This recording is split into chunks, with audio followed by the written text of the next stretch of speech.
And welcome back to Citizen Live at 1. A 5-year-old girl has drowned in a dam at Kaibos village in West Pokot County. The minor is said to have gone to fetch water from the dam alone when she accidentally slipped. Evans Murray has more details. The mother of the deceased said that she had gone to the market only to come back and find her child missing. When she embarked on a search, she found her daughter's body floating in a nearby dam. Kati nikoroga nikaona uzito iko kwa maji. Nikasukuma ikakuja jana yangu akanishikia mtoto. Sasa tukafuruta mtoto kutoka. The residents have accused a local community group that constructed the dam for failure to fence off the dam. Kaibos Location Chief John Sinja urged the residents to desist from accessing the dam and instead draw water from the provided drawing points, which he said are safe. The residents are now calling upon the local authorities to fence off the area to avert similar incidences. Evans Murray, Citizen Live at 1.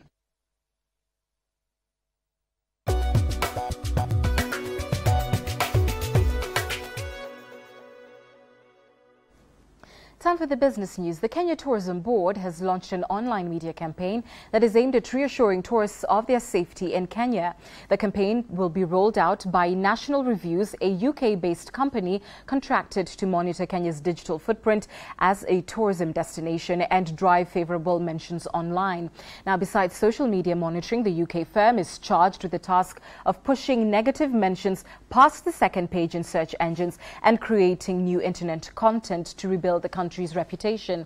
The launch of the campaign, which will be run under the theme #Why I Love Kenya, comes against the backdrop of travel advisories issued by some of the foreign missions from the top tourist source markets such as the United Kingdom and the United States. KTB Managing Director Muridin Degwa has said that despite the travel advisories, tourists have demonstrated their love and confidence in Kenya and are continuing with their holidays in the country.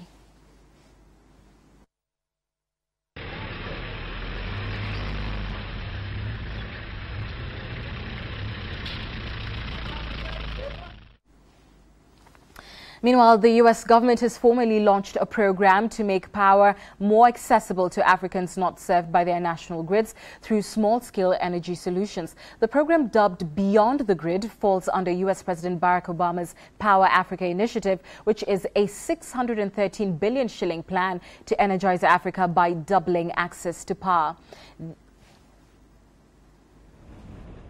Satellite imagery of Africa at night shows a mostly dark continent, the main exception being the region's dominant economy, South Africa, the more developed North African Mediterranean coast, and scattered pinpricks of light in the oil-producing Gulf of Guinea, which includes Nigeria. More than a century after the invention of the light bulb, the World Bank says only 1 in 4 people have access to electricity in sub-Saharan Africa.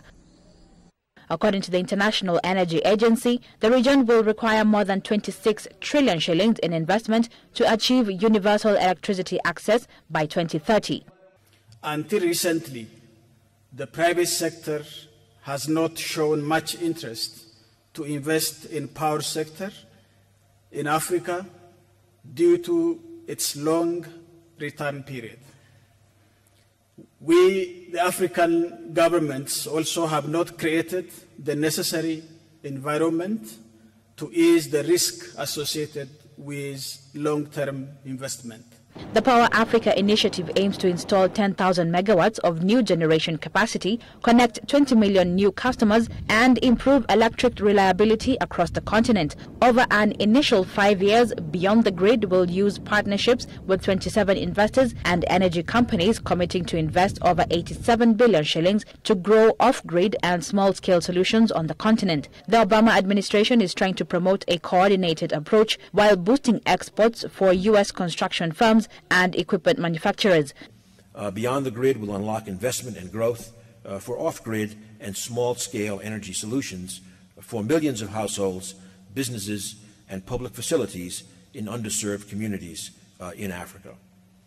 Our Power Africa program already supports over 25 small-scale energy projects, but Beyond the Grid will expand this significantly, facilitating over $1 billion in new private sector investments.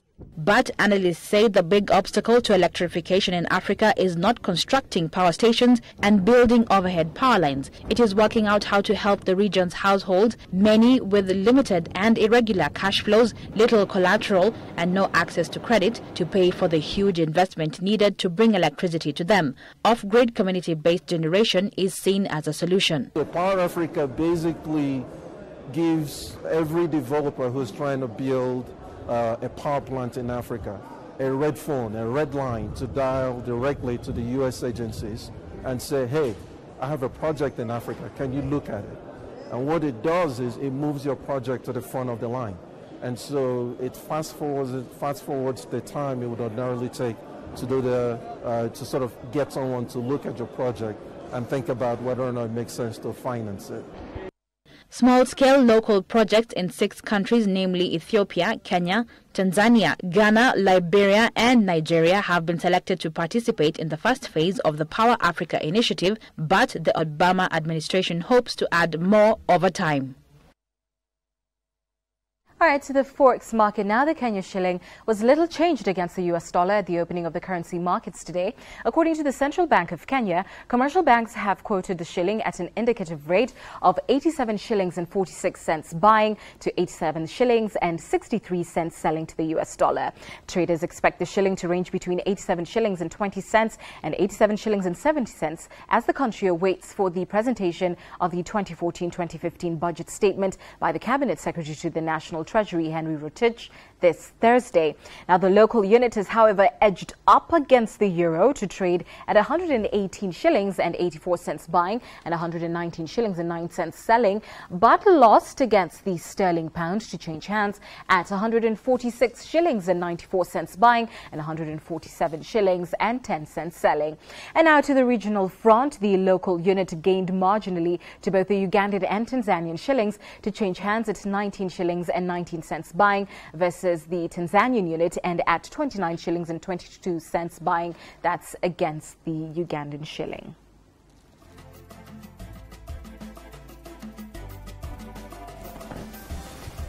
And that winds up the business for us. But Mike Okenyi joins us now. He'll be bringing us the sports. Mike, who's lined up for the opening match of the World Cup? Brazil, Croatia. That's Thursday. Should that be thrilling, or are hopes not too high for it? 11 p.m. For football fans like me, any game is thrilling. For those who do not really care about football, it's just there. Who's pegged to win? I don't know. Brazil, I cannot predict. Let me tell you honestly, I'm waiting to watch each team play 2 matches. After 2 matches, then ask me the third question. I'll be able to tell you who's winning the World Cup, who's not winning. Oh, well, all right. So who's winning for you? Well, really, to be honest, I'd do the nation a great disservice if I was to try and attempt to do any football commentary. I have no idea. None whatsoever. You know, I'll probably just be those guys, you know. I will help you. I'll help you. Yes. After the break, I'm telling you which teams are coming into Brazil, who has arrived, who has not arrived, and what the situation is. All right. That's coming up after the break.